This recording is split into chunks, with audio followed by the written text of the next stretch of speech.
हमारे चैनल को सब्सक्राइब करना ना भूलें। यहाँ हजारों कहानियां हैं आपके लिए।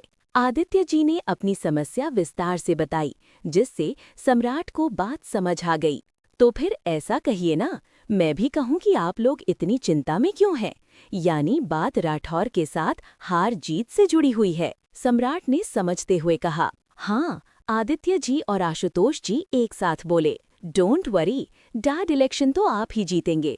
प्रारब्ध सिंह आठौर से तो मैं भी नहीं करना चाहता, सम्राट ने खतरनाक अंदाज में कहा। सम्राट, तुम जो भी करना चाहो कर सकते हो, लेकिन सोच समझकर ही करना, क्योंकि प्रारब्ध सिंह राठौर ने भी कोई कच्ची गोली नहीं खेली है। मुझे तो ऐसा लगता है कि इस बार राजवीर सिंह चौहान से मिलने के लिए वो खुद जाएगा। आदित्य जी ने अपना अंदेशा जताते हुए कहा। क्यों? उसके दोनों बेटे क्या करेंगे? अपना सारा बिजनेस तो उसने अमोघ और अर्जुन के नाम कर दिया है। आशुतोष जी ने बीच में पूछा। उसने अभी इन सब मामलों में अपने बेटों को नहीं उलझाया है, आदित्य जी ने बताया। आने दीजिए छोटे पापा, डरता कौन है? इनफैक्ट मैं तो उससे मिलने का इंतजार कर रहा हूँ। मेरे दिल में भी बहुत दिनों से प्रारब्ध सिंह राठौर से आमने सामने होने की तमन्ना जाग रही थी। इस बार प्रारब्ध सिंह राठौर को ऐसा झटका मिलेगा कि न केवल वो ये इलेक्शन हारेगा, बल्कि मुंबई की सत्ता भी इस बार उसके हाथों से निकल जाएगी। मैं इस बार उसके पैरों से सिर्फ जमीन ही नहीं खींचना चाहता, बल्कि उसके सर के ऊपर का आसमान भी उलटना चाहता हूँ, सम्राट खतरनाक अंदाज में कहते हुए मुस्कुराया। आप बस इलेक्शन की तैयारी जोर शोर से कीजिए, उसकी चिंता तुम मत करो, यहाँ तो हम संभाल ही लेंगे, आदित्य जी ने कहा। तो फिर मिलते हैं पूरी तैयारी के साथ, गुड बाय, कहते हुए सम्राट ने फोन ऑफ कर दिया। अगर राणावत ने अपनी इलेक्शन से जुड़ी राजवीर सिंह चौहान को मनाने की तैयारी पूरी कर ली थी, तो राठौर भी खाली हाथ नहीं बैठे थे। उन्होंने भी राजवीर सिंह चौहान के लिए कोई बड़ी तैयारी कर रखी थी, लेकिन क्या, वो देखना आगे दिलचस्प होने वाला था। अगर प्रारब्ध सिंह राठौर को झटका देने के लिए राणावत ने अपने सबसे खास इक्के की चाल चली थी, तो इस बार राणावत को मात देने के लिए राठौर ने भी अपना तुरुप का इक्का निकाल दिया था। कौन है राठौर के तुरुप का इक्का? क्या होने वाला है राजवीर सिंह चौहान से मिलने के बाद? किसके फेवर में जाएगा राजवीर सिंह चौहान का वोट, या फिर कट जाएगा राजवीर सिंह चौहान का ही टिकट? दोनों फंस जाएंगे एक ऐसे जाल में जिसमें उलझ कर रह जाएंगे ये सारे। इस जाल को सुलझाने में खुलेंगे कई सारे राज। बहुत कुछ छुपा हुआ है इस कहानी में, जानते हैं अगले एपिसोड में। अरे वाह मिसेस अर्जुन सिंह राठौर, आपने तो कमाल कर दिया। लोग कहते हैं कि खूबसूरत लड़कियां अव्वल दर्जे की बेवकूफ होती हैं, लेकिन आप तो खूबसूरत होने के साथ साथ ज़हीन भी हैं, ब्यूटी विद ब्रेन।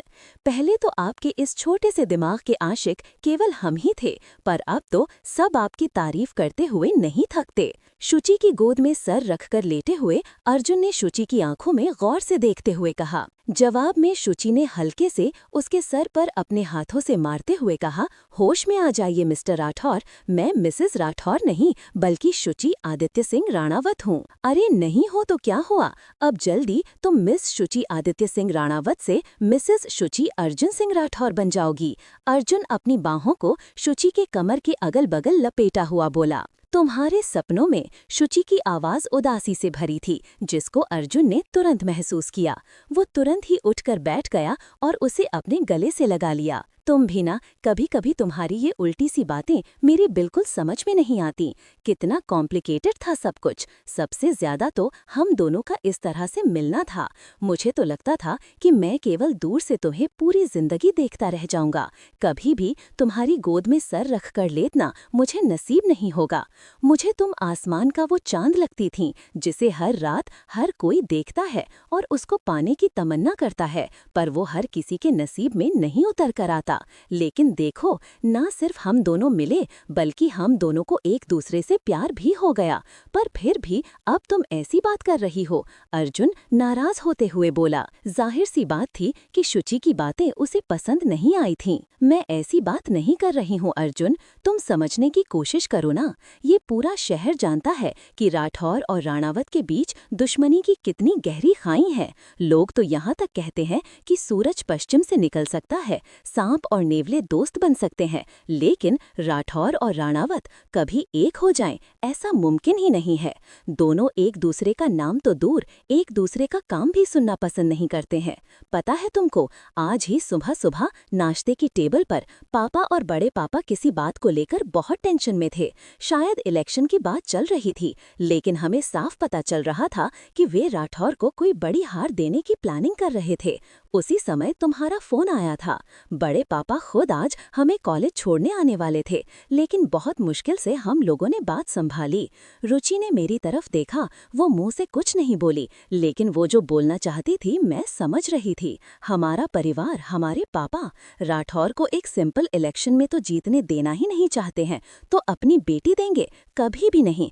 ऐसा तो कभी सपने में भी होना संभव नहीं है। शुचि ने अर्जुन को हकीकत की जमीन पर लाकर पटका था। शुचि की बात सुनकर अर्जुन शोक में पड़ गया था, लेकिन कहीं ना कहीं वो भी ये जानता था कि यही सच है। हमारे चैनल को सब्सक्राइब करना ना भूले। यहाँ हजारों कहानियां हैं आपके लिए। हमारा परिवार, हमारे पापा राठौर को एक साधारण चुनाव में जीतने ही नहीं देना चाहते, तो अपनी बेटी देंगे? कभी नहीं। ऐसा तो कभी सपने में भी संभव नहीं है। शुचि ने अर्जुन को हकीकत की जमीन पर लाकर पटका था। तो तुम शायद नहीं जानती हो कि प्यार किसी दुश्मनी को नहीं जानता। प्यार सिर्फ प्यार होता है, और प्यार में सब कुछ संभव हो सकता है, क्योंकि प्यार दुनिया की सबसे बड़ी ताकत है। अर्जुन ने मजबूत लहजे में कहा, मैं सब समझती हूँ, पर तुम शायद ये नहीं जानते कि ये सब किताबी बातें हैं, और किताबों में ही मोहब्बत की जीत होती है। असल जिंदगी में मोहब्बत हर 2 कदम पर अपना दम तोड़ देती है, और उसमें भी हम दोनों का परिवार सोने पर सुहागा है। जिस तरह से ये लोग अपने व्यापारिक प्रतिद्वंद्वी को मारकर कहाँ दफन कर देते हैं, कोई नहीं जानता। उसी तरह से मेरे पापा भी मुझे काट कर किस कोने में फेंक देंगे, ये मैं नहीं जानती। और जानते हो उसके बाद क्या होगा? मेरी लाश का पता भी किसी को नहीं लग पाएगा। शुचि ने कहा, यार ऐसा मत बोलो। शुचि की बात सुनकर अर्जुन दहल गया था। मैं कोई निराशा वाली बात नहीं कर रही हूँ। मैंने हमेशा वही कहा है जो सच है। तुम देख लेना, ये सच्चाई है। ऐसा एक ना एक दिन जरूर होगा। जिस दिन हमारा प्यार इन लोगों की आंखों के सामने आएगा ना, सबसे पहले पापा मुझे गोली मार देंगे। शुचि ने डरते हुए कहा और अर्जुन को कसकर पकड़ लिया। शुचि का दिल सच में आने वाले खतरे को सोचकर ही डर रहा था, और अब तो अर्जुन को भी डर लगने लगा था। हम दोनों यहाँ से भाग चलते हैं। कुछ देर के बाद अर्जुन ने कहा, पागल हो गए हो क्या तुम? हम भागकर कहाँ जाएंगे? हमें छिपने के लिए ये पूरी दुनिया छोटी पड़ जाएगी। तुम राठौर के साथ मिलकर काम करते हो। क्या तुमने राठौर के किसी भी दुश्मन को, तो छोड़ो ना, एक ऐसे भी आदमी को छिपते हुए देखा है जिसने राठौर के साथ गद्दारी की है? नहीं ना। राठौर उसे पाताल से भी खोज कर ले आते हैं, और उसके बाद उसका क्या हश्र होता है ये पूरा शहर देखता है। तुम्हारे मामा प्रारब्ध सिंह राठौर और मेरे पापा आदित्य सिंह राणावत इस पूरे शहर में ऐसे नाम से जाने जाते हैं जिनसे धोखा करने के बाद एक चिड़िया भी नहीं बचती। तो तुमने सोचा भी कैसे लिया कि हम कैसे बच पाएंगे? शुचि ने पूछा। शुचि की बात काफी हद तक सही थी, और अर्जुन इस बात को समझ रहा था। अर्जुन और शुचि एक ही कॉलेज में पढ़ते थे। स्कूल से लेकर यूनिवर्सिटी तक का ये सफर दोनों ने साथ तय किया था। परिवार के सब बच्चों की तरह इन सब की स्कूलिंग देहरादून में हुई थी, और जहां हायर स्टडी के लिए प्रारब्ध सिंह राठौर अमोघ की तरह ही अर्जुन को भी लंदन भेजना चाहते थे, लेकिन अर्जुन ने सिर्फ शुचि के लिए मुंबई के ही बिजनेस कॉलेज को चुना था। परिवार में दुश्मनी थी, पर फिर भी जाने कैसे इन दोनों के बीच प्यार पनप गया था। लेकिन इस प्यार की खबर किसी को ना लगे, इस चीज का ध्यान दोनों ने रखा था। शुचि की राजदार रुचि थी, लेकिन अर्जुन ने तो अपनी परछाई को भी इसकी भनक नहीं लगने दी थी। पर कब तक? बात तो तुम सही कह रही हो शुचि। मैं जल्द ही कोई उपाय ढूंढता हूँ। मामा से तो मुझे बात करने में डर लगता है, लेकिन मैं अमोघ भाई से बात कर सकता हूँ, और मैं 1-2 दिन में ही उनसे बात करता हूँ। मैं ज्यादा दिन तुमसे दूर नहीं रह पाऊंगा, और अगर मुझे दूर रहना पड़ा तो मैं मर जाऊंगा। अर्जुन ने अपना चेहरा शुचि की गोद में छुपा लिया था। आंखें बंद करने से हकीकत नहीं बदलेगी अर्जुन। तुम वो आकाश हो और मैं ये धरती। दूर उस क्षितिज पर ये दोनों मिलते हुए दिखते जरूर हैं, लेकिन सच्चाई ये है कि ये कभी नहीं मिल सकते। और इसी तरह से तुम्हारा और मेरा मिलन कभी नहीं हो सकता। वैसे तुम अपने भाई से बात करने की कोशिश कर सकते हो, लेकिन मुझे नहीं लगता इससे कुछ हो सकता है। अगर बात किसी भी तरह पापा तक गई तो शायद मैं तुम्हारा साथ भी नहीं दे पाऊंगी, शुचि ने कहा। दोनों इस वक्त नर्म मुलायम घास पर एक ऊंची पहाड़ी पर बैठे हुए थे, जहां से डूबते हुए सूरज का बड़ा खूबसूरत नजारा दिख रहा था। दूर सूरज डूब रहा था और उसकी सिंदूरी आभा पूरे शाम को खुशनुमा बना रही थी। दिल भले ही प्रकृति के इस नजारे में डूब रहा था, लेकिन मोहब्बत अभी भी सच्चाई के धरातल पर खड़ी थी। लेकिन कितनी देर तक खड़ी रह सकती थी? मोहब्बत तो आग का वो दरिया है जिसके उस पार जाना भी है तो उसमें डूबकर ही जाना है। आफिन की मोहब्बत को डलवाने के लिए शायद आज मौसम भी बगावत पर उतर आया था। आगे देखना था कि इस मोहब्बत का अंजाम क्या होने वाला है, क्योंकि एक दूसरे को अंजाम तक पहुंचाने के लिए दोनों दुश्मनों ने अपनी पूरी तैयारी कर ली थी। हमारे चैनल को सब्सक्राइब करना न भूले। यहाँ हजारों कहानियां हैं आपके लिए। राठौर विला, मुंबई। शाम के लगभग 7 बज रहे थे। राठौर विला में पूरा परिवार इकट्ठा था। प्रारब्ध सिंह राठौर अपने परिवार के साथ थे। उनकी बहन प्राची अपने पति शिवांश सिंह, जो एक विधायक थे, के साथ आई थीं। माफी चाहता हूँ भाई साहब, आज सुबह नाश्ते में नहीं आ पाया। दरअसल मुझे कुछ काम आ गया था, शिवांश सिंह ने कुछ अफसोस जताते हुए कहा। अरे कोई बात नहीं शिवांश जी, मैं समझता हूँ, इलेक्शन सर पर है, ऐसे में आपको कुछ ज्यादा ही काम बढ़ गया होगा, प्रारब्ध जी ने तेजी से कहा। राठौर विला के बड़े लॉन में शाम के नाश्ते की मेज लगी हुई थी। प्रारब्ध सिंह, उनकी पत्नी अंबिका जी, उनकी बहन प्राची और बहनोई शिवांश जी वहां बैठे हुए थे। हाँ भाई साहब, वो सब कुछ तो है ही, उसमें भी वो आदित्य सिंह राणावत जिस तरह से कैंपेन कर रहा है, एक अच्छा खासा सरदर्द उसने पैदा कर दिया है।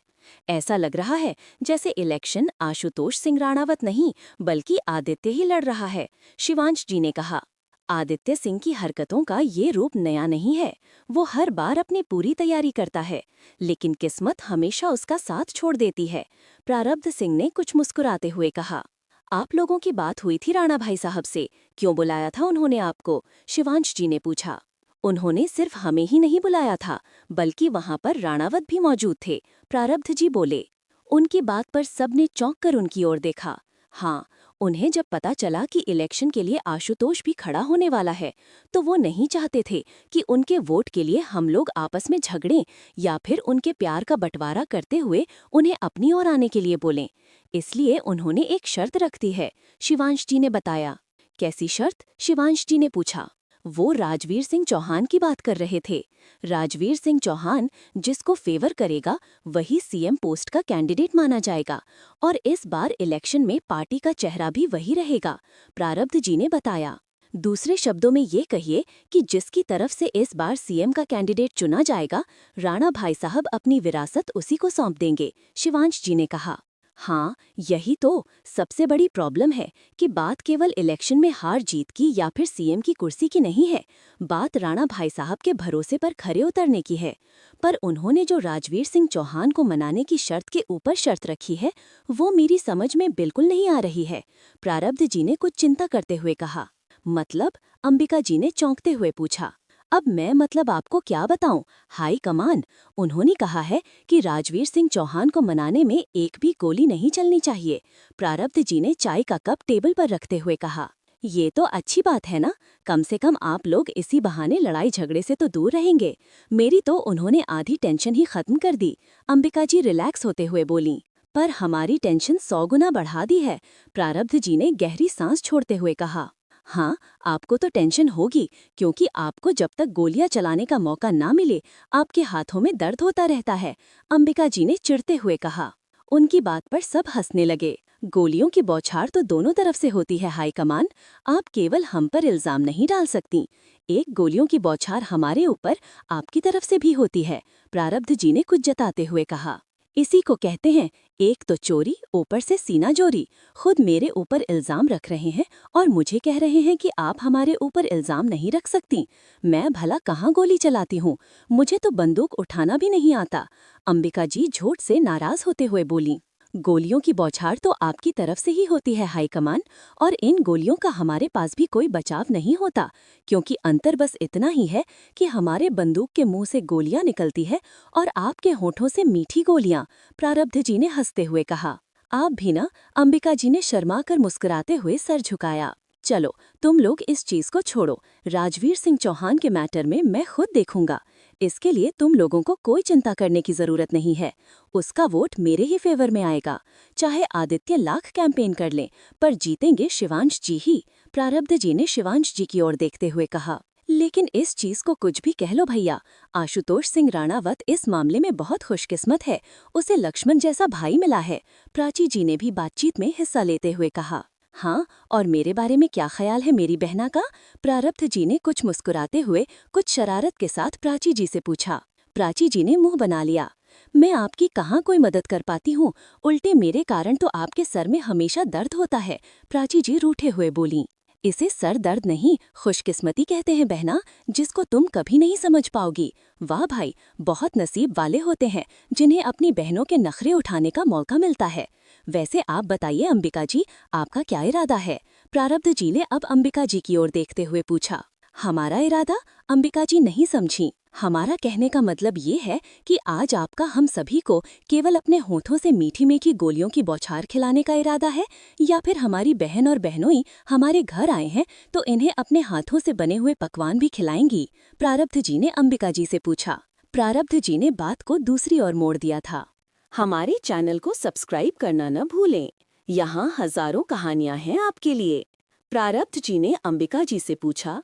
हमारा कहने का मतलब ये है कि आज आपका हम सभी को केवल अपने होठों से मीठी मीठी गोलियों की बौछार खिलाने का इरादा है, या फिर हमारी बहन और बहनोई हमारे घर आए हैं तो इन्हें अपने हाथों से बने हुए पकवान भी खिलाएगा?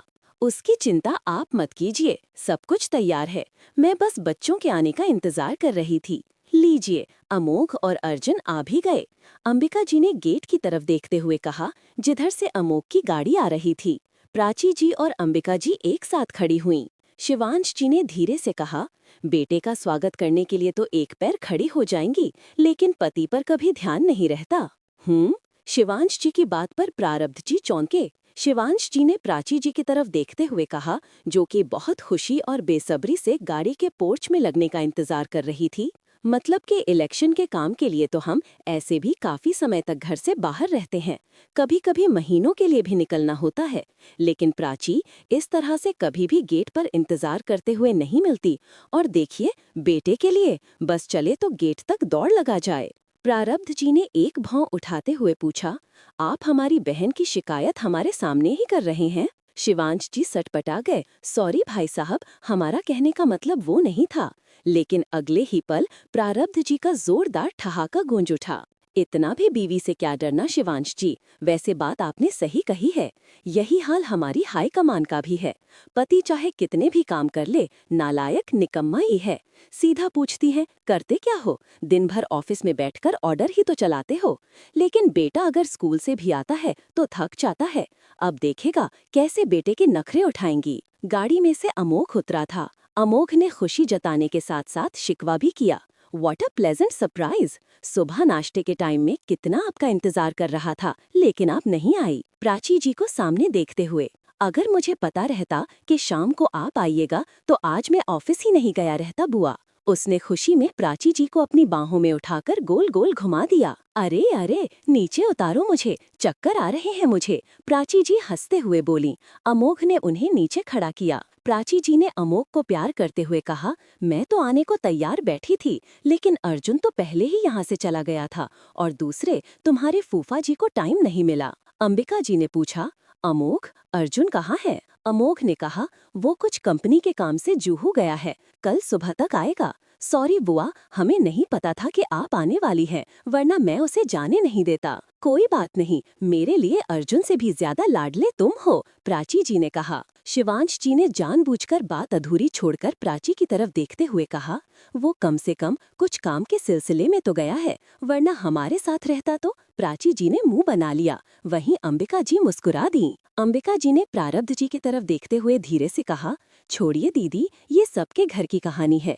किसी को अपना बेटा लायक नहीं लगता। वहाँ देखिए, चेयर पर बैठे बैठे अपने ही बेटे से जलकर कोयला हो गए हैं। प्रारब्ध जी को उनकी बात सुनाई नहीं पड़ी थी, लेकिन अमोघ सुन लिया था। अमोघ ने बात खत्म करते हुए कहा, ठीक है, आप दोनों खाने की तैयारी कीजिए, तब तक मैं फ्रेश हो लेता हूँ। और फिर धीरे से अंबिका जी के कान में झुका, आप ना मम्मी, मेरा कोर्ट मार्शल करवा दो। प्रारब्ध जी से मिलने के बाद अमोघ शिवांश जी को लेकर अंदर घर की तरफ चला गया। प्राची जी और अंबिका जी पहले ही किचन में जा चुकी थीं। अब पूरे लॉन में अकेले प्रारब्ध जी अपने हाथ में फोन पकड़कर जाने क्या सोच रहे थे। चेहरे से उनके साफ पता चल रहा था कि इलेक्शन को लेकर उन्हें सच में टेंशन हो रही है, लेकिन उनकी टेंशन इलेक्शन से भी ज्यादा बड़ी थी। यही सही रहेगा, उसके अलावा कोई और ये काम नहीं कर सकता। उन्होंने अगले ही पल एक इंटरनेशनल कॉल लगा दी। 4 बजने के बाद उधर से कॉल रिसीव कर ली गई। प्रारब्ध जी ने मुस्कुराते हुए आंचल से पूछा, कैसी है मेरी लाडली? आंचल की आंखें हैरत से बड़ी हो गईं। इन्हें फोन पर भी दिखता है क्या? अपने मन में सोचते हुए उसने अल्फांसो की तरफ देखा, जो उसकी इस हालत पर किसी भी तरह से अपनी हंसी रोकने में कड़ा था। उसने हाथ के इशारे से आंचल को बात करने के लिए कहा और खुद बेआवाज बेड पर लेटकर हंसने लगा। आंचल ने मुंह बनाते हुए कहा, ठीक हूँ। और इधर वो अल्फांसो को हाथ में पकड़ी हुई बोतल भी दिखा रही थी कि अगर उसने हंसना बंद नहीं किया तो उस पर चला देगी। लेकिन आंचल के चेहरे के बनते बिगड़ते हुए एंगल को देखकर अल्फांसो की हंसी रुकने का नाम नहीं ले रही थी। अंत में आंचल अल्फांसो पर चिल्ला उठी, अब बस भी करो, बहुत हो गया। इधर प्रारब्ध जी, जो कि लाइन पर थे और आंचल से कुछ कह रहे थे, आंचल को इस तरह से गुस्से में चिल्लाते हुए सुनकर पूछ बैठे, क्या हुआ बेटा? आंचल अभी तड़प कर जवाब देती, उससे पहले ही अल्फांसो उठकर खड़ा हो गया और उसने अपने दोनों हाथ सरेंडर की पोजीशन में खड़े कर दिए। कुछ नहीं, sorry sorry Aanchal and sorry senior. हमारे चैनल को सब्सक्राइब करना ना भूलें। यहाँ हजारों कहानियाँ हैं आपके लिए। तुम सीनियर से बात करो, मैं नाश्ते का देख कर आता हूँ। किसी को कुछ भी कहने का मौका दिए बिना अल्फांसो वहाँ से निकल गया। आप कैसे हैं डैड? अल्फांसो के जाते ही आंचल ने प्रारब्ध जी से पूछा। कैसा हो सकता हूँ? प्रारब्ध जी ने कुछ उदास लहजे में कहा। क्या हुआ डैड, आपकी तबीयत तो ठीक है ना? आंचल ने फिक्र करते हुए पूछा। उधर कॉल पर प्रारब्ध जी मुस्कुरा दिए। हाँ, कुछ दिन पहले तक तबीयत कुछ सुस्त लग रही थी, लेकिन तुम जब मेरी तबीयत के बारे में पूछती हो तो मेरी बिगड़ी हुई तबीयत भी बन जाती है बेटा। प्रारब्ध जी ने बहुत ही लगाव और प्यार जताते हुए कहा। लेकिन आप मेरे बारे में बिल्कुल नहीं पूछते। आंचल ने फोन का स्पीकर ऑफ करते हुए उसे ब्लूटूथ से कनेक्ट किया और मुंह बनाते हुए बोली। अब वो वार्डरोब में से अपने लिए कपड़े निकाल रही थी। ये तो सरासर इल्जाम है मुझ पर। मेरी तो एक एक सांस तुम्हारी ही खैरियत चाहती है, प्रारब्ध जी ने कहा। हाँ, इसीलिए तो मुझे इतना दूर रखकर छोड़ा है और गाहे बगाहे कभी भूले भटके फोन ले लेते हैं कि बेटी जिंदा है या मर गई। आंचल अपनी शिकायतों की पोटली खोल रही थी। ऐसा मत बोलो लाडो। आंचल को अपनी बात पूरी करने का मौका दिए बिना ही प्रारब्ध जी बोले। आंचल की बात पर वे तड़प उठे थे। मरे तुम्हारे दुश्मन, अगर मौत आनी भी होगी तो पहले मुझे आएगी। मेरे जीते जी तो तुम तक एक आंच भी नहीं पहुंचेगी। तुम तक पहुंचने के लिए मौत को भी मेरे से पहले होकर गुजरना पड़ेगा। प्रारब्ध जी बोल रहे थे। ऐसा क्यों बोल रहे हैं dad? I am sorry, flow में मुंह से निकल गया था। सॉरी अगेन, आंचल ने अपनी गलती मानते हुए कहा। वो ऐसी ही थी, गुस्से में भले ही कुछ बोल जाएगी, लेकिन गलती समझ में आते ही तुरंत माफी मांग लेती थी। और क्या बोलूं बेटा, तुमने बात ही ऐसी कही है। तुमको देखकर ही तो ऐसा लगता है जो मेरी बात बिना कहे ही समझ जाती है। लेकिन आज तुम भी नहीं समझ पा रही हो कि मैंने तुम्हें अपने से दूर क्यों रखा है। मेरे एक सवाल का जवाब दो बेटा, शायद तुम्हें मेरी मजबूरी समझ में आ जाए। क्या कोई अपनी सबसे बेशकीमती चीज अपने से दूर रखकर चैन की नींद सो सकता है? भले ही उसे उसने 7 तालों में बंद करके रखा हो, पर क्या फिर भी एक पल भी दिल से उससे इस कीमती चीज का ध्यान हटेगा?